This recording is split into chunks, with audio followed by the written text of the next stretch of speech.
கேளுங்க. நல்ல இந்த மாதிரி அபிஷேகம் பண்ணப்பட்ட ஊழியர்களிடம் ஆலோசனை கேளுங்க. அவங்க உங்கள் வாழ்க்கையில் இருக்கிறது என்ன போராட்டம் என்பதை அவர்கள் உங்களுக்கு உணர்த்தி விடுவார்கள். ஆமேன். சென்னையில் ஒரு குடும்பத்துக்கு போயிருந்தேன். அப்போ அந்த அம்மாவுக்கு பிசாசின் போராட்டத்தில் இருந்தாங்க.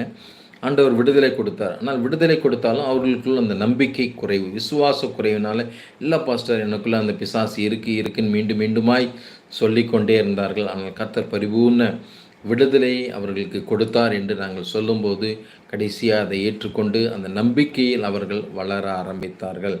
இப்போ மூணாவதாக எதிர்த்து நிற்கிறவர்களாய் நாம் மாற வேண்டும். எந்த பிசாசை பார்த்தும் பயப்பட வேண்டும் என்பது நம் மீது வைக்கப்பட்ட அபிஷேகம் அல்ல. எத்தனை பேர் விசுவாசிக்கிறீங்க? ஆமேன்னு சொல்லுங்கள். ஐயா, என் ஒய்ஃப்க்கு பிரெயின் நரம்பு பஸ்ட் ஆகிடுச்சு. கண்டிப்பாக கூப்பிடுங்க பிரதர், நான் ப்ரேயர் பண்ணுறேன் உங்களுக்காக. ஹாஸ்பிட்டலில் சரியா கண்டிப்பாப்பா.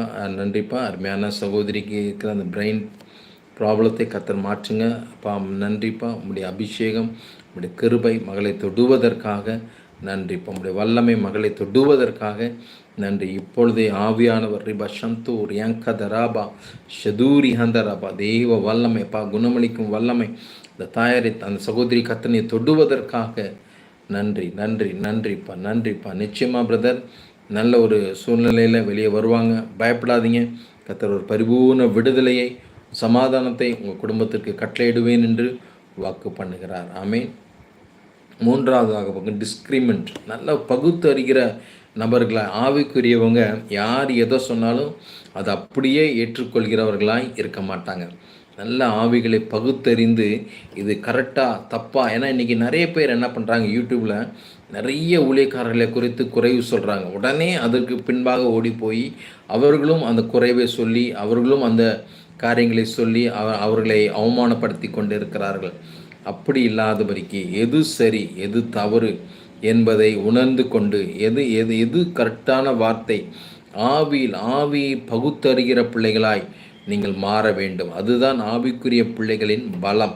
அந்த பலத்தை நீங்கள் பெற்றிருப்பீர்களானால் யாரும் உங்களை, வேதம் சொல்கிறது கடைசி காலத்தில் தெரிந்து கொள்ளப்பட்டவர்களையும் வஞ்சிக்கிற காலமாக இது இருக்கிறது என்று. இன்றைக்கி நிறைய பேர் நல்ல சத்தியத்தில் இருந்தாலும் சில நேரம் அவர்கள் அதை விட்டு இடறி போய்விடுகிறார்கள். அதனால் சத்தியத்தில் நல்லா இருங்க. நல்ல ஆவியில் பலனாக இருந்தீங்கன்னா யார் உண்மையாக பேசுகிறா, யார் பொய் பேசுகிறா என்பதை உங்களால் எளிதாக உணர்ந்து கொள்ள முடியும். ஆவியானவர் சொல்லுவார், அப்பா இவன் பேசுகிறதெல்லாம் பொய், இவனை நம்பாத அப்படின்னு சொல்லி கர்த்தர் உங்கள் இடத்துல தெளிவாய் பேசுவார். அப்போ நீங்கள் உங்களுக்குள்ள ஒரு விழிப்புணர்வு, ஒரு அவேர்னஸ் வரும். அதனால் நீங்கள் ஆவியில் பலனாக இருந்தால் மட்டும்தான் பகுத்தறிகிறவர்களாக இருப்பீங்க. அந்த பகுத்தறிவு என்பது உங்கள் வாழ்க்கையில் அது முன்னேற்றத்தை கொண்டு வரும், சமாதானத்தை கொண்டு வரும். ஏன்னா இன்றைக்கி யார் என்ன சொன்னாலும் காற்றில் பறக்கிற பதரை போல் நீங்கள் இருந்தீங்கன்னா அது உங்கள் வாழ்க்கையில் வெற்றியை கொண்டு வரவே வராது. ஆவிக்குரிய வாழ்க்கையில் விழுந்து போவீங்க, சோர்ந்து போவீங்க. அதனால் மை சன் சுவீன்காக ஜெபிங்கன்னு சொல்லி சிஸ்டர் சொல்லியிருக்கிறாங்க. கண்டிப்பாக ரிமஷந்து ரியாங்கதரா சுவீன்காக ஜெபிக்கிறேன். மகனை ஆசீர்வதிக்கிறேன். அப்பா உம்முடைய கிருபை பிள்ளையோடு கூட இருக்கட்டும், உடைய தயவு பிள்ளையோடு கூட இருக்கட்டும். என்ன காரியத்துக்காக ஜெபிக்கிறார்களோ அந்த காரியங்களை கத்த நீங்கள் வாய்க்க செய்யுங்க. ரிபா சந்து ரியாங்கதரா இதுவரை சப்ஸ்கிரைப் பண்ணல சேனலை அப்படின்னா தயவு செஞ்சு பண்ணி வச்சுக்கோங்க. அது உங்கள் ஆவிக்குரிய வாழ்க்கைக்கு பலனுள்ளதாக இருக்கும். மேக்ஸிமம் டெய்லி மார்னிங் 11 o'clock ஒரு ½ an hour உங்களோடு பேச வேண்டும் என்பது தேவன் எனக்கு கொடுத்திருக்கிற கட்டளை, தேவன் எனக்கு கொடுத்திருக்கிற ஊழியம். இதை நான் நிச்சயமாய் செய்வேன்.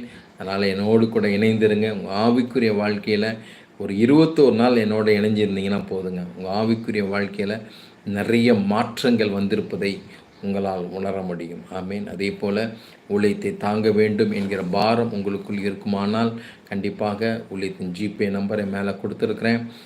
அதை எடுத்து நீங்கள் உங்களுடைய காணிக்கைகளை தாராளமாய், சந்தோஷமாய், உற்சாகமாய் எங்களுக்கு நீங்கள் அனுப்பலாம். நேரில் வந்து பார்த்து விடுதலை பெற்று செல்ல வேண்டும் என்று வாஞ்சிக்கிறவர்கள் நீங்கள் தயவாக நேரில் வாங்க. இன்னும் அது உங்களை உற்சாகப்படுத்தும். ஒரு டாக்டர்கிட்ட ஃபோன்லேயே பேசிகிட்டு இருந்தீங்கன்னா ஒரு பெரிய மாற்றம் வராது. ஆனால் நேரில் பார்க்கும்போது அவருக்கு உங்களை ஈஸியாக டயக்னோஸ் பண்ணி உங்களுக்கான மருந்தை அவர் கொடுப்பார். அதே போல் தான் நல்ல ஆவியில் பலப்படணும், உற்சாகமாக இருக்கணும், விடுதலை பெறணும்னா நேரில் வரணுங்க. நாங்கள் திருச்சி வெள்ளக்கோயில் பகுதியில்